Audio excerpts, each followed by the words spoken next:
It didn't start with a virus. It didn't start with a bite. The zombie apocalypse began with a new street drug, cheap, addictive, and legal in some parts of the world. At first, it was hailed as the ultimate high, total euphoria, no hangover, total escape. It was called dream dust. People flooded underground markets to get it. Influencers promoted it. The media ignored it until the first transformation.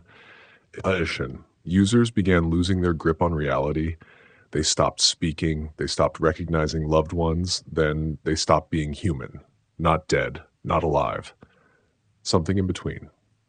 The drug had a hidden compound, an experimental neuroagent leaked from a forgotten lab. It didn't kill the brain, it rewired it, made it crave flesh, movement, warmth. Soon, entire neighborhoods collapsed, families barricaded their homes, emergency services shut down, governments hesitated to act, afraid to admit it was out of control. But it was already too late. Cities burned. Streets were filled with the echoing moans of the dreamers, once addicts, now hunters. They didn't rot like old movie zombies. They moved fast, they remembered shadows of who they once were. Some still held phones in their hands. Others wandered into places that felt familiar, schools, homes, churches, and every day more joined them, because dream dust was still spreading, not just by consumption, but through the blood. One scratch, one bite, one breath, and you became one of them.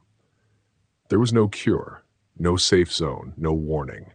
This wasn't an infection, it was a choice, and humanity chose wrong. Surviving the dream dust apocalypse wasn't about firepower. It was about awareness, strategy, silence. The first rule, never trust the calm. These zombies weren't loud until they were. Many lured their prey by acting normal until it was too late.